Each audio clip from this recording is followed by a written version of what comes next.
ध्यान रखना, कोई व्यक्ति आपका अपमान कर सकता है, आपको अपमानित कोई नहीं कर सकता है। अपमानित आप स्वयं होते हो। कोई व्यक्ति की सामर्थ्य केवल आपके अपमान करने में है। अपमानित कोई आपको नहीं कर सकता, अपमानित आप स्वयं होते हो। उसने कहा और आपने उन शब्दों को स्वीकार करके और फिर उसका एक्शन रिप्ले आपके अंदर चलता रहता है। वो तो एक बार आपका अपमान करके चला गया और आप बार बार उसको रिपीट करके अपने आप को अपमानित महसूस करते रहते हो। भगवान शंकर से हम सीखें कि हम इतने मजबूत बने कि कोई हमारा अपमान कर ना पाए, कोई हमें दुखी कर ना पाए। आज छोटी सी बात हो जाती है, कोई आपको कह देता है और आप दुखी हो जाते हो, रोने लग जाते हो, डिप्रेशन में चले जाते हो। आप इतने कमजोर हो।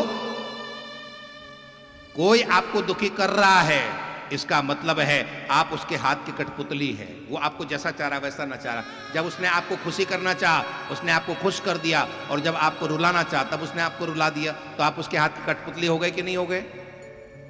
किसी के हाथ की कठपुतली बनना अच्छा है? नहीं। भगवान शंकर कहते हैं कि हे वृषभ, हे नंदी, दे ही तो रहा है, क्या ले रहा है मुझसे? अरे किसी के पास मुझे देने के लिए जल होता है, वो मुझे जल देता है। किसी के पास मुझे देने के लिए फल होता है, वो मुझे फल देता है। किसी के पास देने के लिए मेरे पास उसके पास मिठाई होती है, वो मुझे मिठाई देता है। इसके पास न जल है, न फल है, न मीठा है, इसके पास गाली है। गाली दे ही तो रहा है, ले क्या रहा है? मेरा क्या जा रहा है? अब इसका ये मतलब मत समझ लेना कि आप बेशरम बन जाओ।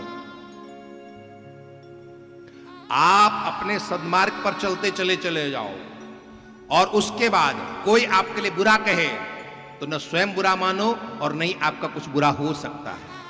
आप गलत हैं और फिर कोई गलत कह रहा है तो उस व्यक्ति का आभार व्यक्त करो कि उसने आपकी गलत को गलत कहा, लेकिन आप गलत नहीं हैं और आप बिल्कुल सीधे रास्ते पर चले जा रहे हैं। और उसके बाद कोई आपको गाली देता है, गलत करता है, तो उसको बकने दो। बाबा कबीर ने तो एक बात कही थी कि जिस तरह से हाथी चलता रहता है और कुत्ते भौंकते रहते हैं, वो हाथी उन कुत्तों की बात का बिल्कुल भी ध्यान नहीं देता। और वो बेचारा हाथी यदि कुत्तों की बात का ध्यान देने लग जाए तो हाथी अपना जीवन रख सकता है? कुत्ते तो भौंकते रहते हैं। इसी प्रकार आपका भी जीवन है। ये शास्त्र हमको दिव्य जीवन की तरफ लेकर के चलते हैं। हम भी अपने जीवन को दिव्य बनाएं, हमारे जीवन में कोई कमी ना हो। ये बात जरूर ध्यान रखना, हमारी कोई कमी ना हो, हमारे अंदर कोई दोष ना हो। और फिर यदि कोई कुछ बुरा कहता है तो उस बात का बुरा बिल्कुल नहीं मानना। भगवान शंकर चुपचाप वहां पर रहे। नंदी से सहा ना गया। नंदी ने प्रत्युत्तर में कुछ बात कही। दक्ष प्रजापति ने श्राप तक दे दिया कि तुम्हें यज्ञ में कहीं भाग नहीं मिलेगा।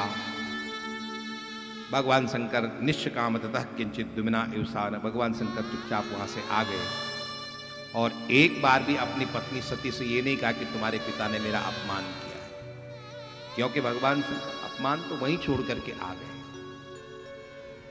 हमारे यहां विचारकों ने कहा है कि कड़वी बातों को निगलना सीखो, चबाना नहीं। अच्छी बातों को चबाना सीखो। जैसे कड़वी गोली जो होती है ना, उसको चबाया नहीं जाता, उसको क्या किया जाता है? निगला जाता है। अगर कड़वी गोली को आप चबाओगे तो पूरा मुंह कड़वा होगा कि नहीं होगा? उसी तरह से कड़वी बातों को चबाओ मत, अपने मुंह में मत रखो, अपने दिमाग उसको चबा जाओ, उसको समाप्त करो।